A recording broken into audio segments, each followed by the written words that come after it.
today. Picked up these Shasta daisies. Haven't quite decided where they'll be as of the moment. They're in these urns. I must say I'm very pleased with my blue salvia.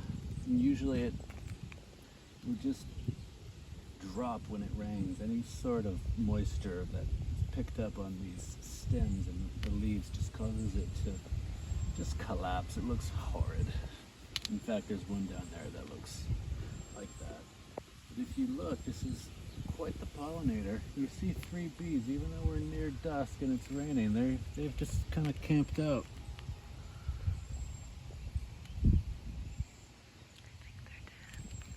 I don't think they're dead. I think they're asleep.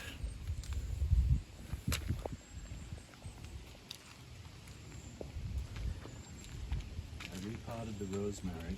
I'm really pleased with the way it cascades, and I really hope that it will continue to cascade over the edge of the pot.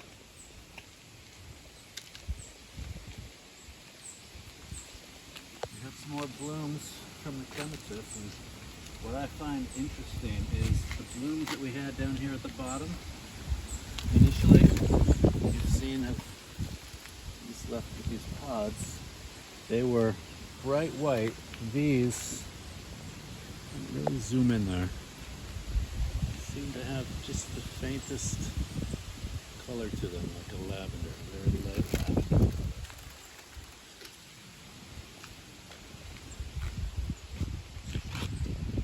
So what you see here are geraniums that I lifted from Yukon.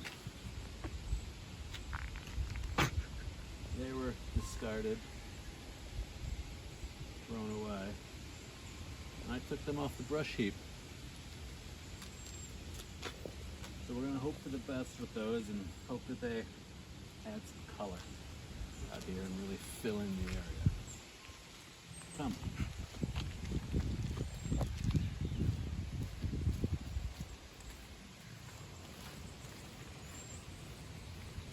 And down here we never quite know what we're going to get. A lot of bunny damage.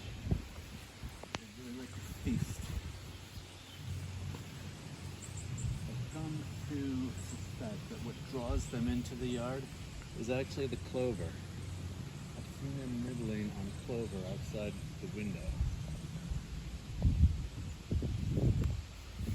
Yeah, today I picked up from a gentleman I met online. He was advertising on Craigslist a plant sale. As it turns out, we met in the Walmart parking lot. I bought from him this mountain mint, which is supposed to be, I've never heard of it before, but it's supposed to be quite the pollinator and will attract loads of bees when it matures and has a whitish flower, powdery flower at the top. You can smell it.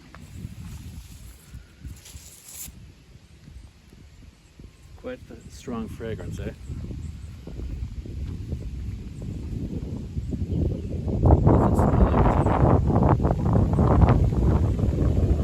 Comment down below. Smell my fingers.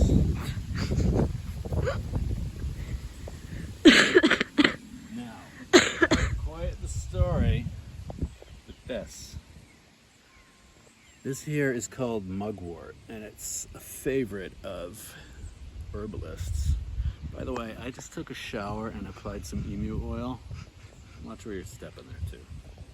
Which is why my face is all shiny and oily. It's really good for moisturizing, but you know, leaves it with a bit of a shine. Anyhow, so this is called mugwort. It's a very classic herb. My experience is that it's very fragrant. That's not what I'm finding with this. I don't know if maybe it needs to mature or because it's wet, but it doesn't smell like much. right now. But let me tell you the story. So I met the man in the Walmart parking lot, and he says, "Are you familiar with mugwort?"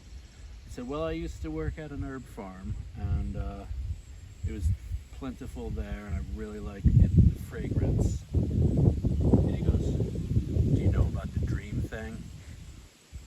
And I did know, only because I researched mugwort last night before I made my inquiry to him to purchase it. I was reading up on mugwort. So what people do is they dry it and put it in a little satchel. Stick that satchel inside their pillow, and it's supposed to give them very vivid dreams that they remember with 100% clarity the next day. So he says to me, "You know about the dream thing?" And I said, "Yeah, I do. It gives you like vivid dreams." He goes, "Dude." He seemed kind of like a normal guy. Like when he pulled up, I thought maybe his wife was in the car or something and she was the one doing the selling, but it was just him. He said, "Dude, the dreams that you have, normally you can tell that you had some dreams, but you can't quite remember what happened, the details." He says, "You'll remember every detail." And then he goes, "And I even brought this for you so you could try it out." And he had a little tied up bundle of mugwort all dried up for me to use. So, not sure if I'm going to, but I might use it tonight.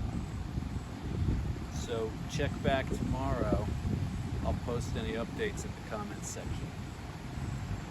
Over here it's just nothing new. The two new additions are the mugwort and the mountain men. This mugwort can grow very tall, up to 6 feet high, and really bush out, and it gets not really striking flowers, but it does flower, and that's what the bees really like. And this is, of course, Anise hyssop, which has a really nice black licorice smell, kind of skunk smell a little bit. It's starting to really come down, so we're going to wrap it up. Thanks.